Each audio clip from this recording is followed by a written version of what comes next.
Russian planes and drones push into NATO airspace. Iran has expelled UN nuclear inspectors. North Korea is accelerating its nuclear program.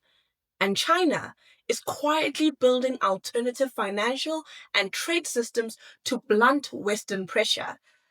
Four stories, four continents, but one shared message. The West's most relied upon tool is losing its bite. Welcome to the world this week. I'm Mandisa, and today we are in a new setup because I am currently traveling. For decades, economic sanctions have been the cornerstone of Western foreign policy, a way to punish adversaries without going to war. But this week, we saw clear evidence that the tipping point has arrived.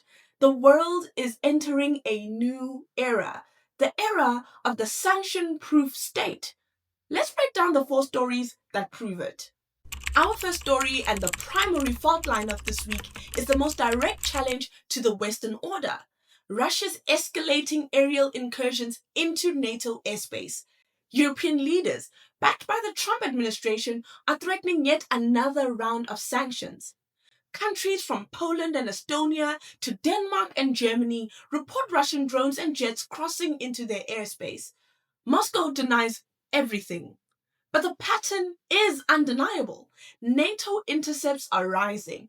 Article 4 is invoked, and the risk of a direct clash between Russia and the alliance grows by the day. The EU's instinctive response is the old one: more sanctions. But here's the problem: sanctions are losing their sting. Russia has already endured the so-called sanctions apocalypse. Its economy has been rewired. Oil and gas now flow to China and India, while at home a war economy churns on. The worst has happened, and the Russian state survived. This is the turning point. Sanctions that once sent shockwaves through economies no longer have the same deterrent value, even though they are still impactful on the ground. Russia may be betting that a divided alliance led by a skeptical US no longer has a credible response. The old playbook, provoke and get punished, is broken. And in its place, we are seeing something new. A Russia that may be acting with a sense of impunity, confident that the sanctions regime designed to restrain it has lost its power. This is the reality of a sanctions-proofed economy. Now to a regional crisis that escalated sharply this week: Iran's decision to severely limit cooperation with the International Atomic Energy Agency, the IAEA, which is the UN's nuclear watchdog. This is not a bureaucratic tweak. It's in fact quite the massive escalation. It plunges Iran's nuclear program into deeper opacity, into the shadows, stripping away the last layers of international oversight. For Washington, Brussels, and especially Tel Aviv, this is probably viewed as intolerable. It revives the specter of direct military action, strike like those Israel has already carried out against Iranian nuclear facilities, along with US support. How did we get here, though? It starts with the collapse of the nuclear deal. Trump scrapped it in his first presidency, and no successor agreement ever materialized. Add to that the covert strikes on Iran's nuclear sites and the snapback sanctions pushed by Europe's E3, which is France, Germany, and the UK. The result is a regime that no longer believes compliance brings security, relief, or even survival. Iran has asked itself the brutal question: what more can they do to us? Its economy is already crippled by decades of sanctions. Its access to global finance already severed. Its oil exports already redirected through shadow markets. There is, from Tehran's perspective, very little left to lose. And so the logic shifts. If sanctions remain in place regardless, why comply? If the bombs may fall regardless, why restrain the program? If no deal is coming regardless, why wait? But Iran is only one face of the sanctions story. On the other side of Eurasia, China shows us a very different response. Now, Beijing isn't cornered. It's too big for that. Instead, it has turned sanctions pressure into a catalyst for transformation. Take US export controls on semiconductors. The intention was to cripple China's tech sector. The result? Massive state subsidies poured into domestic chip making with breakthroughs that surprise Western analysts. Restrictions meant to cripple China have instead accelerated its drive for technological independence. The same is true in finance. Cut from parts of the Western system, China is just building its own. One based trade settlement is expanding across Asia, Africa, and Latin America. Sanctioned states like Russia, Iran, and Venezuela now rely on Beijing not just as a buyer, but as a banker.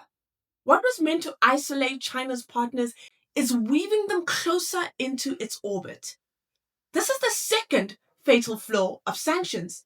They don't just punish, they incentivize the constructions of parallel systems.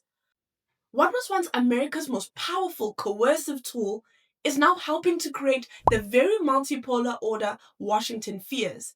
So here we are. In Tehran, sanctions produce desperation, a regime convinced it has nothing left to lose, willing to roll the dice on nuclear escalation. In Beijing, sanctions produce adaptation, a rising power building resilience, alternatives, and influence from the cracks in the Western system. Different strategies, same outcome. I would argue that the world that emerges from this erosion is not safer, but far more unstable. Because as sanctions rightfully lose their bite, states don't fall in line, they double down.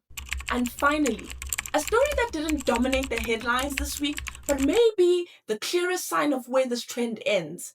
North Korea's steady, relentless progress on its nuclear and missile programs. For decades, North Korea has been the most sanctioned country on earth. It is already cut off from the global financial system, already living outside of the world economy, and yet the regime has made its choice. Survival depends on a nuclear deterrent, whatever the economic cost to its people. This week, as the Trump administration hinted at possible re engagement, Kim Jong un and his powerful sister responded bluntly. Denuclearization is not on the table. Talks? Maybe. Concessions? No. Even South Korea's own president has admitted the obvious, that asking Pyongyang to disarm is unrealistic, and that the best that could be hoped for is to cap the nuclear program in North Korea.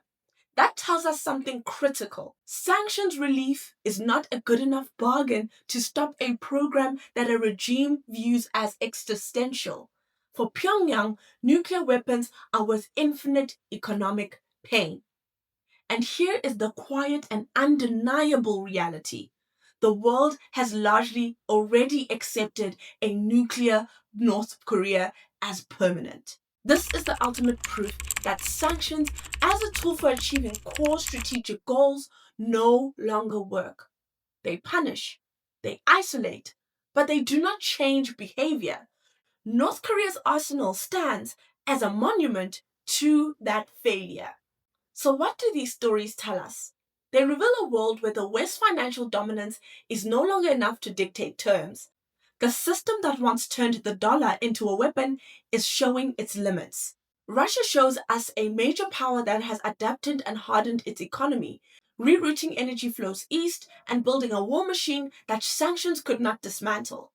Iran shows us a regional power making a desperate gamble because the pain has maxed out, convinced it has nothing to lose. North Korea is living proof that for some regimes, sanctions are simply a bearable cost of doing business, pain absorbed in exchange for existential weapons.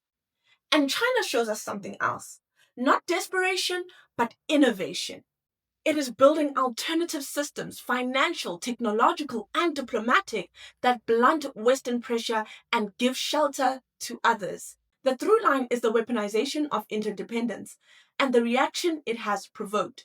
These nations have spent years insulating themselves, finding new markets, and building new alliances. The result is a new, dangerous equilibrium. The power of sanctions to change behavior is collapsing right in front of us. We are moving from a world of punishment to a world of hardened, resilient, and increasingly defiant blocs. A world where Western pressure no longer bends rivals but binds them closer together. That may be the true new world order, not one defined by American leverage, but by the erosion of it. And as that shift accelerates, the risks of open confrontation grow sharper because when economic coercion loses its force, the alternatives left on the table are far more dangerous. Which of these nations has successfully neutralized the threat of sanctions? Russia with its strategic adaptation, Iran with its defiance, North Korea with its outright immunity, or China with its economic and diplomatic innovation? Share your thoughts in the comments. We're building a community that goes beyond the headlines. If this analysis of the shifting gears of the global power provides value to you, the best way to support the channel is to like this video, subscribe, and share, and definitely leave that comment. I am Mandisa, and thank you for watching. I'll see you next week for our next roundup.